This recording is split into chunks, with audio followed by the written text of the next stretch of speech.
Are you thinking about living in San Francisco's Marina District? Wait till you hear these numbers. I'm David.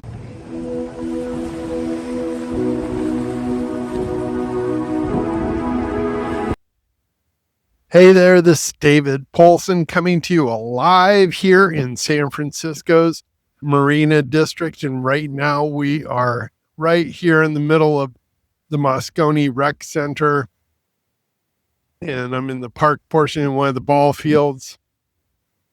So this is part two. In part one, we took a look at the park and everything. Now we're going to take a look at how this park affects the Marina District. So I hope you enjoy this. And before you watch the video, if you could do me a favor of hitting the like button, hitting the subscribe button, I sure would appreciate it.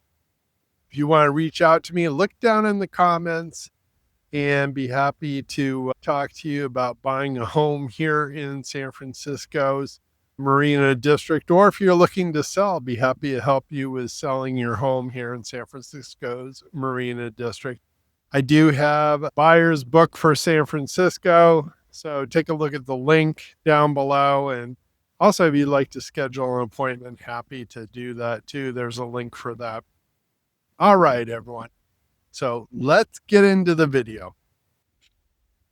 Now let's zoom out from the park and talk about the neighborhood itself, because the Marina District is one of the most distinctive, most livable, most consistently in demand neighborhoods in all of San Francisco.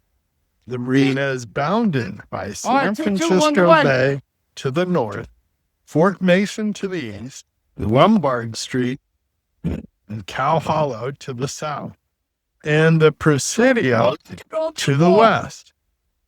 Geographically, one of the gladdest neighborhoods in San Francisco, which in a city famous for hills is a genuinely significant quality of life.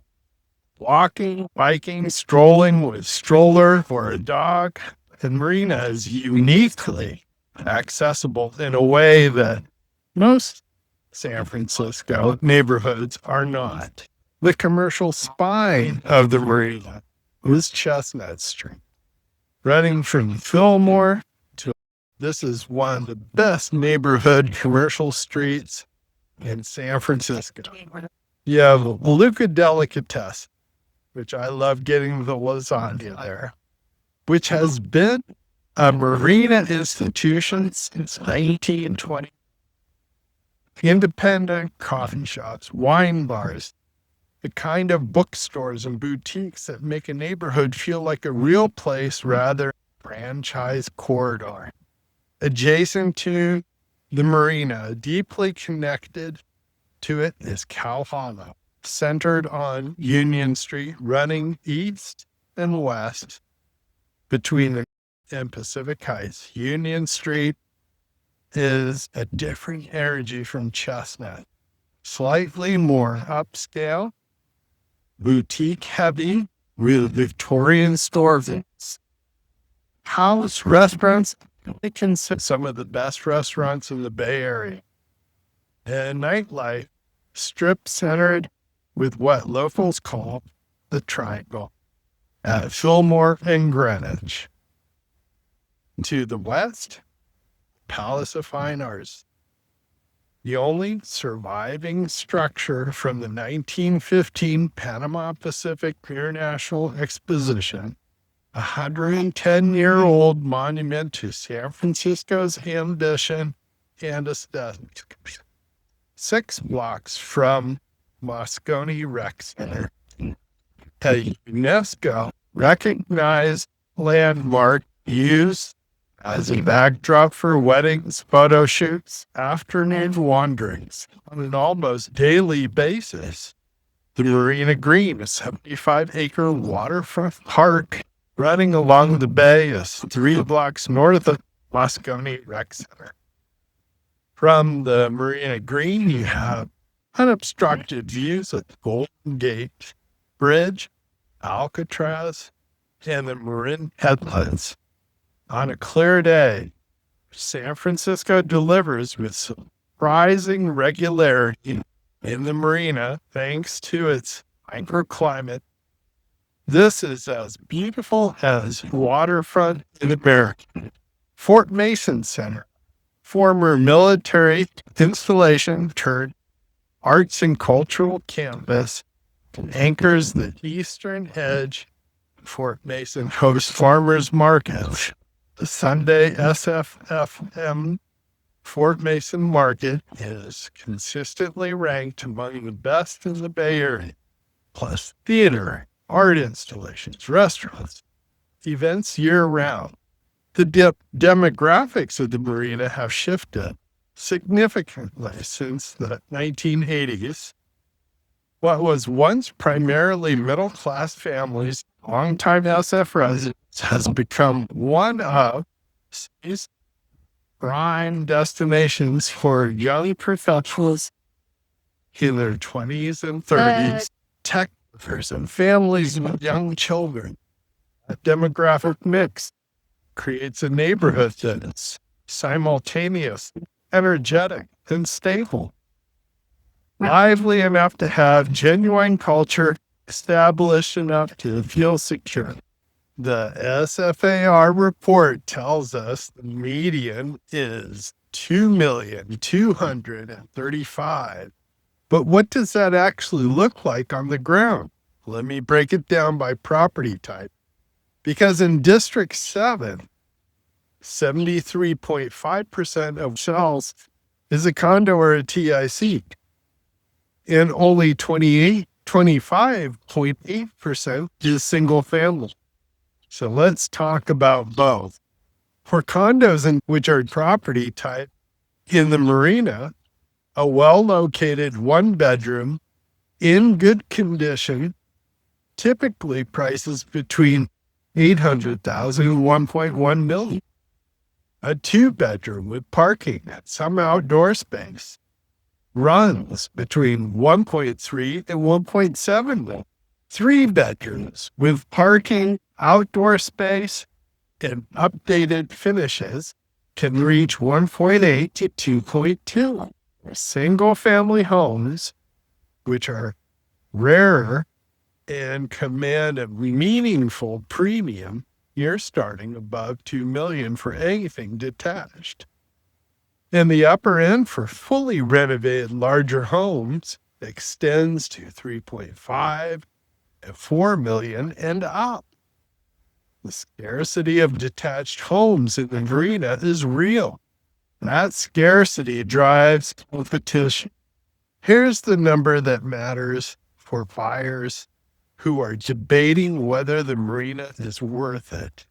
District 7, single-family homes rose 4.6% citywide, but District 7 specifically saw a median increase of 5.4%, outpacing citywide single-family gain, and sellers are receiving 100% of asking price. That is not a market where you have pricing power as a buyer. You need to come in sharp. One comparison worth making, the citywide San Francisco median is 1,390,000 across all districts. District 7 at $2,235,000 runs 60% above that citywide figure. But when you factor in what you get, the park, the waterfront proximity, the walkability score, the historic building stock, the neighborhood character, many buyers consider this District 7 one of the better value propositions at scale in northern portion of San Francisco. Price per square foot. Reality in the marina is that a building stock, 1920s and 1930s Mediterranean and Spanish colonial stucco flats, tend to be efficient rather than generous. You were not buying volume. You are buying location, character, and access. If that equation works for your lifestyle, it tends to work very well. If you need 4 bedrooms, a large yard, the marina is not your market. The marina versus Cow Hollow versus Kites. Within District 7, there are meaningful different sub-neighborhoods. Let me give you the honest comparison. The marina is your flat, walkable, community, energy neighborhood. The 1920s and 1930s stucco Mediterranean architecture, the Saturday morning Chestnut Street scene of coffee, dog strollers, farmers market bags. Moscone Rec Center has the neighborhood anchor, the park, the waterfront, accessible grid, unpretentious, unactive. Cow Hollow is the transition zone between the marina and Pacific Heights. You start climbing the hill, the architecture shifts to Victorian and Edwardian mix, older stucco buildings. Union Street has a slightly more polished energy than Chestnut. Best Cow Hollow single-family Victorians can actually exceed the prices because the architectural quality and lot size is superior. Pacific Heights is the top of the stack, literally and figurative. Ridgetop position with panoramic bay views on the best streets. Grand Edwardian and Victorian mansions, 5 to 10 million and beyond price range for the finest properties. District 7's median $2,235,000 is dragged upward by these Pacific Heights sales. The SFAR data I find most revealing. District 7 sellers receive 100% of list price. 98, not 102, exactly 100.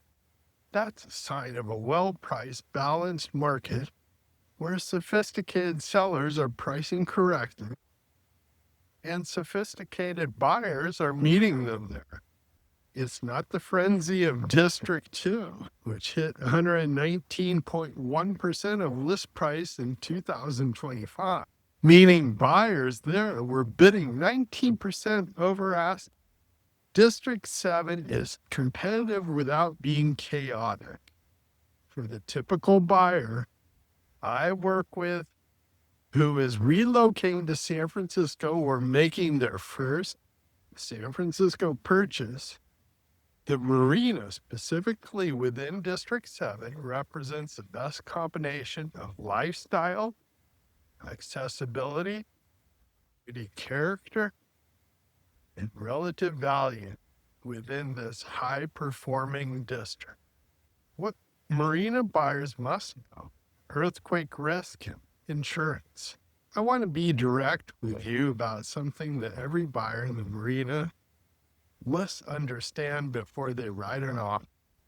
It's not in the SFAR report, but it belongs in every honest conversation about this neighborhood. The Marina District was built on landfill, not bedrock, landfill. Rubble from the 1906 earthquake and dredged bay sediment from the 1915 exposition. And in 1989, the Loma earthquake caused severe liquefaction throughout the marina. The fill behaved like liquid under seismic stress. There was significant structural damage and a small fire zone. I remember it very well. The marina was among the hardest hit areas in San Francisco. When I drove through here after the earthquake back then, it was crazy. The street was wild.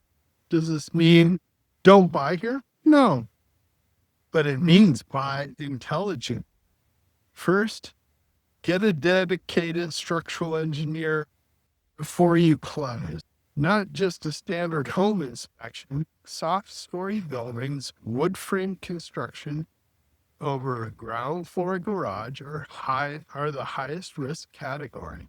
And many marina flats are this San Francisco's. Mandatory soft story retrofit program has been phased in over the years. You want to confirm any property you're buying is compliant. Second, earthquake insurance and homeowners insurance in the marina cost more than in bedrock. California's insurance market has contracted significantly.